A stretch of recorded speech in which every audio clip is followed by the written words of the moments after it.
यह कहानी उस दौर की है जब गोगा जी महाराज अपने भक्तों की रक्षा और न्याय के लिए विख्यात थे। एक दिन उनके दरबार में एक रानी पहुंची। उसकी आंखों में चिंता और चेहरे पर उदासी थी। वह बोलने लगी, हे गोगा जी, मेरे महल में एक रहस्यमय ताकत ने कब्जा कर लिया है। वहां से हर रात अजीब आवाजें आती हैं और कोई भी उस कमरे में जाने की हिम्मत नहीं करता। कृपया मेरी मदद करें। गोगा जी महाराज ने शांत स्वर में कहा, रानी, तुम्हारी चिंता वाजिब है, लेकिन इस समस्या का समाधान तभी होगा जब सच सामने आएगा। मुझे उस कमरे तक ले चलो। रानी ने झिझकते हुए उन्हें महल के उस कमरे तक पहुंचाया जो सालों से बंद था। कमरे का दरवाजा लोहे की जंजीरों से जकड़ा हुआ था।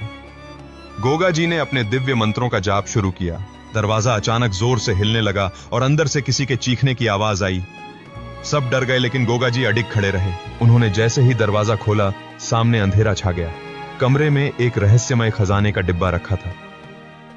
रानी के चेहरे पर घबराहट थी। गोगा जी ने पूछा, यह खजाना यहां कैसे आया? रानी की आंखें झुक गईं और उसने धीमे स्वर में कहा, यह खजाना मेरे पूर्वजों ने छिपाया था, लेकिन इसे हासिल करने के लिए उन्होंने किसी निर्दोष की बलि दी थी। तभी से यह अभिशप्त हो गया और महल में यह डरावनी घटनाएं होने लगीं। गोगा जी ने गंभीरता से कहा, यह खजाना पवित्र नहीं है।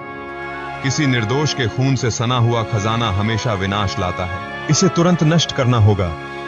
गोगा जी ने अपने दिव्य मंत्रों और शक्तियों का प्रयोग कर उस खजाने को शुद्ध किया और उसे नष्ट कर दिया।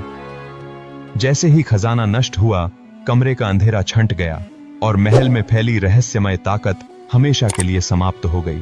रानी ने गोगा जी महाराज को धन्यवाद दिया और उनसे आशीर्वाद मांगा। गोगा जी ने उसे सच्चाई और धर्म के रास्ते पर चलने की सलाह दी। इस घटना के बाद रानी ने गोगा जी महाराज की शिक्षाओं का पालन किया और अपने राज्य को न्याय और सत्य के मार्ग पर चलाया। इस तरह गोगा जी महाराज ने एक बार फिर अपने चमत्कार और दिव्यता से लोगों की समस्याओं का समाधान किया और उनकी कीर्ति चारों ओर फैल गई। कहानी अच्छी लगी तो लाइक सब्सक्राइब जरूर करें। धन्यवाद।